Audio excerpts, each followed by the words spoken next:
EU officials declined today to comment on claims Russia may have been behind the sabotage of two undersea pipelines that used to carry natural gas to Europe. This is video from Denmark's military showing gas sort of boiling to the surface of the Baltic Sea from the Nord Stream 1 and Nord Stream 2. European leaders say the pipelines were ruptured by explosions. Just how and why? Well, that's not yet known. In response, Norway's military is being deployed to that country's oil and gas installations. While Poland's prime minister blames Russia, top European Union officials aren't really going that far. I should also tell you the Kremlin denies any involvement. CBC's Abby Kugadassin is on the story, and she joins me live from London. European leaders say explosions ruptured the pipelines. Abby, what do you know about any blasts?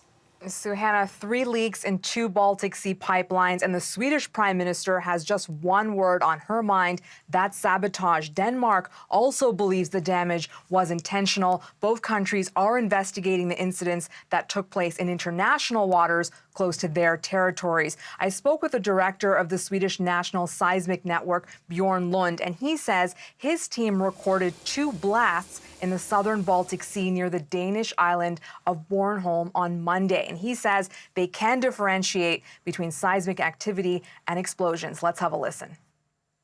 I'm very convinced that this is not an earthquake and this is not an underwater landslide or a natural phenomenon like that. But this is a very explosive event, which is very similar to what you get if you detonate 100 or 200 kilos of TNT. Now, neither pipeline is operational, but Nord Stream 1 and 2 did contain gas. Gas, as you mentioned, that's now leaking into the Baltic Sea. A 1-kilometer diameter gas bubble has formed on the surface. A clear environmental concern, of course. But as this energy crisis appears to enter another phase, concern, too, about the vulnerability of critical infrastructure on seabeds in Europe. Suhanna. And Abby, the European Union has criticized Moscow before over its energy supplies, accusing Russia of cutting natural gas shipments to hit back at economic sanctions. What are they saying this time?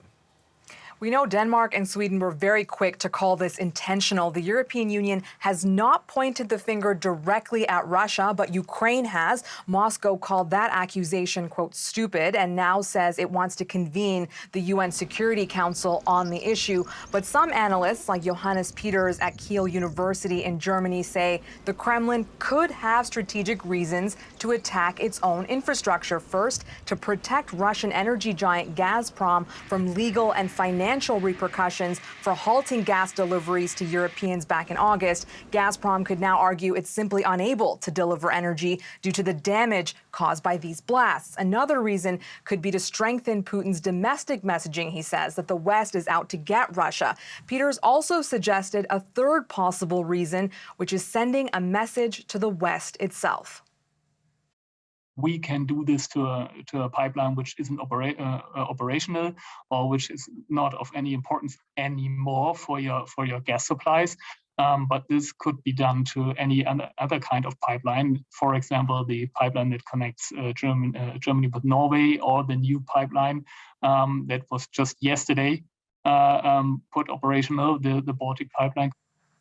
That new pipeline will carry Norwegian gas through Denmark to Poland. And European Commission President Ursula von der Leyen has warned if there is any deliberate disruption to active energy infrastructure in Europe, the bloc will react strongly. Suhanna. We'll talk again. That is CBC's Abby Kugadassin in London.